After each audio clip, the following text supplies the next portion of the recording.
Welcome to video number 6, and I hope you are still enjoying this learning program. Now, you will recall that in one of the videos, we talked about the 7 key areas that we all want to fulfill. This video 6 is talking about the invisible forces that drive your money habits. So emotions affect our earning, our spending, our saving, and we need to understand and manage our emotions if we are to successfully achieve our financial goals. One author said, if you want to understand the quality of your emotions, check your bank balance. So our emotions activate or deactivate us to spend, to earn, or to save. Now, the 7 key areas that we all want to fulfill, I'll just do a quick recap again so that you see how emotions actually influence the results we have in any of the 7 key areas of our life. So the 7 key areas are your social life, it is your family life, it is your vocational or career, it is your spiritual, it is your mental, it is your financial, and it is your physical. Now, when you look at these 7 key areas of our lives, our results depend on the emotions we experience, dominant emotions in each area. What are your results in your social life? When it comes to friends, how well do you connect with your friends? How well are you known in terms of social status? What do you represent in your social circles? And when it comes to family, the results you have in your family, whether it is parenting, whether it is marriage success, whether it is failure of it, I often say that our relationships thrive or fail at an emotional level. Many of us are unaware of it. So we need to understand the emotions that drive the results we have in each area. Your vocation, what are your dominant emotions? How do you feel about the work that you do? How do you feel about the workplace that you work, the people that you work with, the team, or even the organization that you work for? This also influences the results you end up with. Your spiritual, what do you feel about your spiritual practices? Do you feel empowered? Do you feel disempowered? What are the dominant emotions? I often say that we live in times of pressure, high pressure, and a lot of us are dominated by anxiety. As a result, a lot of us are spiritually desperate. So we're quickly looking for solutions at a spiritual level to actually manage our negative emotional states. What are your dominant emotions? Mental, your mental. What are your dominant thoughts? What do you think about the most? Remember, emotions can actually get you out of alignment at a mental level. Emotions can actually make you lose perspective. You focus on things that are not necessarily necessary, and you actually don't get the results you want because of the thoughts that dominate your life and then the emotions as well. Now, look at the finances, the financial story as well. What are your dominant emotions? How do you feel when you have money, and how do you feel when you don't? Often people say, no, well, money's got nothing to do with emotions. You either have it, you spend it, or you don't have it. But for me, money is actually an emotional issue.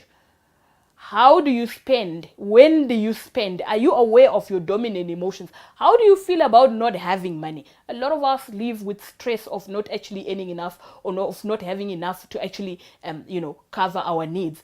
And the more stressed we are, the more we actually can't become creative, because remember, negative emotions get you disoriented. So you can't actually create the results you want because you are dominated by the negative emotion, which is disempowering you, which is actually taking away energy from you achieving the results you want. And at an emotional level, you'd recall maybe I said that emotions are the second biggest killer after medicine. So many of us go to a doctor's visit because of the negative emotion that we failed to manage. What are your dominant emotions, and what are the results in your body? What does your body show as a result of your negative emotions that you probably failed to manage? So what has got money to do with emotions? I've already said our ability to earn depend on how we feel. How confident are you? Are you able to negotiate?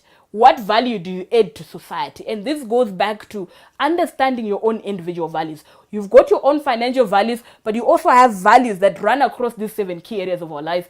And remember, when we get money, we are just exchanging it for what we value. So we're buying our values with our money. But the more options you have to expand your values, the more sometimes you realize that you actually don't need to spend for some of your values.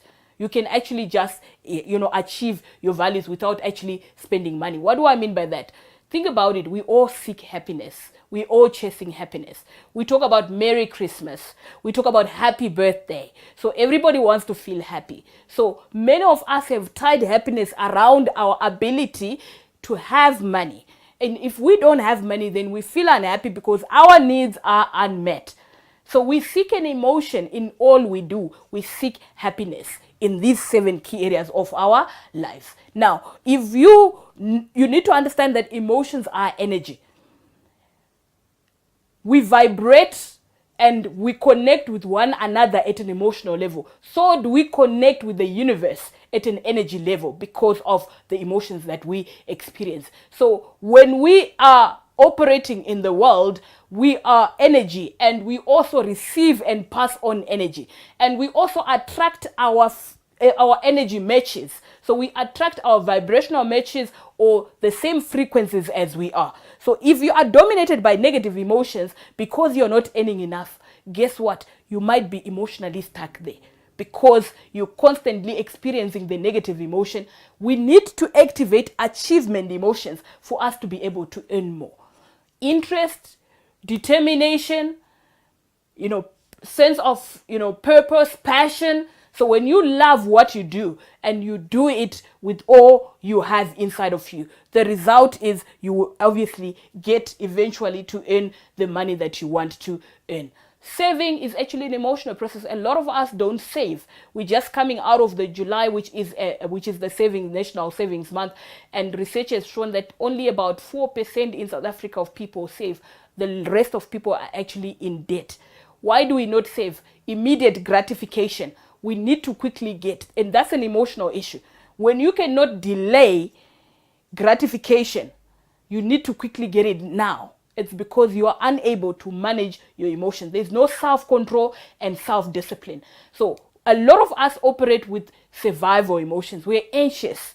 We need to get the next best thing that is coming on. We need to upgrade the phone. We need to make sure we're driving the best. So we want to immediately feel good. Yet when we look at it at a reality level, we actually can't afford it. So our emotions, if we are not aware of them, and it goes back to the iceberg that we spoke about, that we have an emotional story around money.